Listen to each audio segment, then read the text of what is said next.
मनमोहन सिंह नहीं बैठे हुए हैं, राजीव गांधी नहीं बैठे हुए हैं कि जो चाहोगे चाइना कर लोगे। ईंट का जवाब पत्थर से मिलेगा और करारा जवाब मिलेगा। और जो तुम जगह जगह घुसपैठ करने का प्रयास कर रहे हो, इतना जबड़ा तोड़ दिया जाएगा। नमस्कार मित्रों, आप एक खबर सुने होंगे जम्मू कश्मीर में जब से भारत ने लद्दाख, गिलगिट बाल्टिस्तान और पाकिस्तान ऑक्यूपाइड कश्मीर, इन तीनों का जब से मौसम विज्ञान ने अब इसका मौसम दिखाना शुरू किया है, तब से पाकिस्तान तो पगलाया हुआ है। खैर, वो मच्छर है। मच्छर की औकात क्या है? सिर्फ वो परेशान करता है अपने दादा के बल पे, अपने बाप के बल पे। इसलिए कि चीन का सबसे बड़ा जो छोटा छोटा आंख वाला वो है ना, शी जिनपिंग, उसका सबसे बड़ा सपना है ग्वादर पोर्ट से चाइना तक समुद्र से जोड़ देना पाकिस्तान के माध्यम से। यह एक बहुत बड़ा खतरा है भारत के लिए। चारों तरफ से घेरने का एक प्लान है, इसलिए कि माने एशिया में सबसे मजबूत देशों के रूप में स्थापित है भारत और चाइना। अगर चाइना 1 नंबर पे है, रसिया 2 नंबर पे है, तो इनके जब काउंटर में भारत भी कम मजबूत नहीं है। यह देख के दुनिया को अपने अंडर झुकाने के लिए चाइना ने जो ये वायरस बनाया और वुहान वायरस पूरे देश में फैलाया, जब उसका मिशन कामयाब नहीं हुआ और जब हमारे 7 सैनिक शहीद होते हैं, और ये उसमें पाकिस्तान का हाथ ही नहीं बल्कि पाकिस्तान बार बार अपने सैनिक बॉर्डर से भेजता है,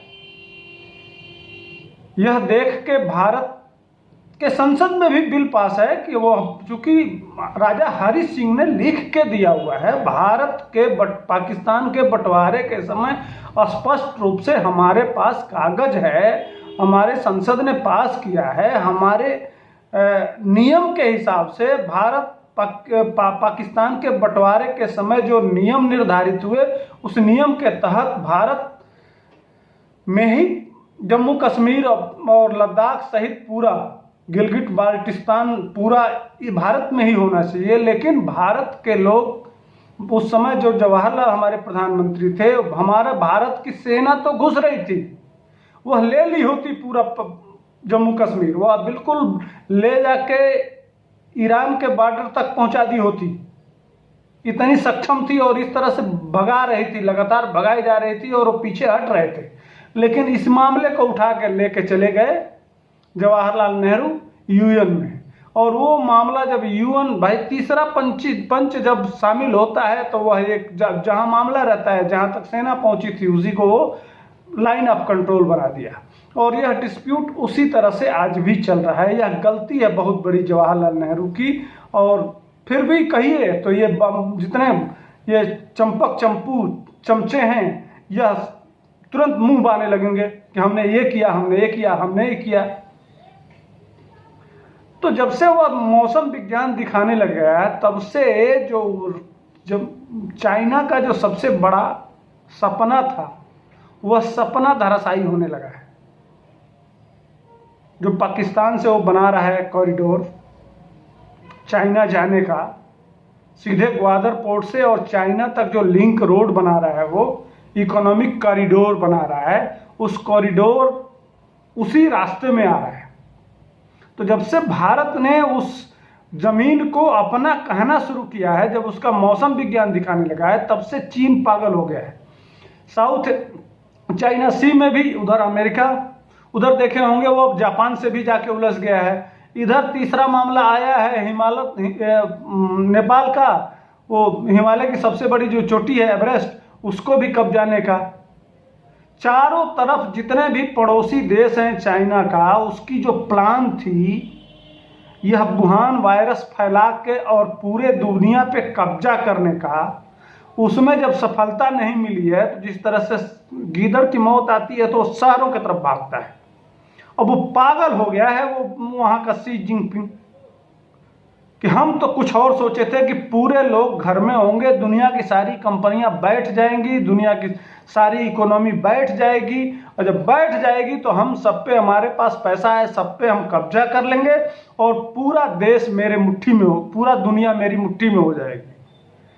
लेकिन ऐसा होता दिख नहीं रहा है।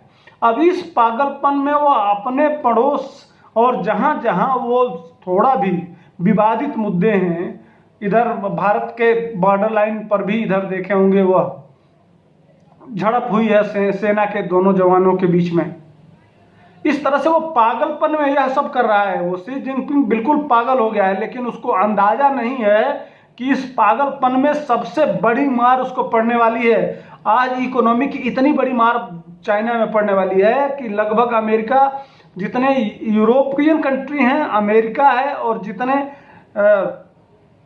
एशियन देश हैं, सभी लोग तैयारी में बैठे हुए हैं कि अभी इसका जवाब लिया जाएगा। जब तक इस वायरस की समाप्ति नहीं हो जाती है तब तक, उसके बाद इसका जवाब। लेकिन भारत को क्या करना चाहिए? यहां तो एनडीटीवी दिखा रहा है कि चाइना से वायरस नहीं फैला है। तमाम जितने भी चाइना के पूरा देश इस समय चाइना के विरोध में खड़ा होना चाहिए। आखिर यह 2 महीने से जो लोग घरों में बैठे हैं, वो कौन लोग बैठा है? किसने बिठाया? किसके वजह से बैठे हुए? ये दुनिया आज लॉकडाउन में है, किसके वजह से है? शुद्ध रूप से यह वामपंथी, वामी, कामी जितने हैं, हमारे देश को भी यही डस रहे हैं। हमेशा जम्मू कश्मीर की समस्या हो, उस पर उसका समर्थन कौन करता है? ये वामपंथी करते हैं और ये कांग्रेसी करते हैं। यह जितने माओवादी हैं, जितने ये हमारे पैरामिलिट्री फोर्स से लड़ते हैं, जितने कम से कम 25-30 राज्यों में यह बैठे हुए हैं, जेएनयू में बैठे हुए हैं, देश के तमाम कोने कोने में बैठे हुए हैं यह वामपंथी क्या करते हैं? उनको भड़काते हैं। जो जंगलों में बैठे हुए हैं, आदिवासी, गरीब, असहाय, उनको कोई न कोई बात कह के भड़का के और देश के खिलाफ खड़ा करते हैं ताकि देश कमजोर रहे। एक तरह वह वुहान वायरस से, यह चाइना वुहान वायरस फैला के पूरी दुनिया को परेशान कर रहा है, और हमारे देश को परेशान यह वामपंथी कर रहे हैं। देख रहे हैं तरह तरह के डेली टीवी पर भी तरह तरह की बातें, डेली कुछ न कुछ उल्टा सीधा कर रहे हैं।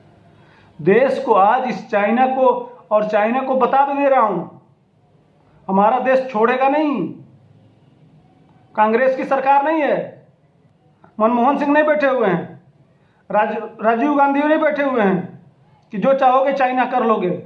ईंट का जवाब पत्थर से मिलेगा और करारा जवाब मिलेगा। और जो तुम जगह जगह घुसपैठ करने का प्रयास कर रहे हो, इतना जबड़ा तोड़ दिया जाएगा। होश में रहो। पाकिस्तान और चाइना दोनों को जवाब देने में सक्षम है भारत, और तुमको तुम्हारे घर में घुस के मारेंगे।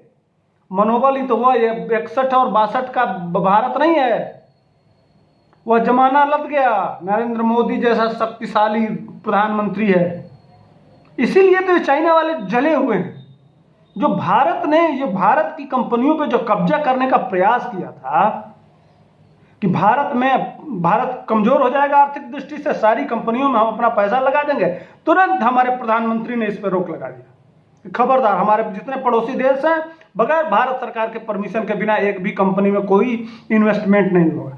तब से ये पागल हो गया है चाइना। और दुनिया का भारत के लिए सबसे बड़ा दुश्मन अगर कोई है तो चाइना है।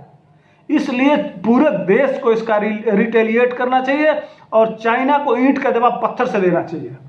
और खैर, हमारे सैनिक इतने सक्षम हैं कि अगर उधर से एक गोला चलेगा तो इधर से 5 गोला चलेगा।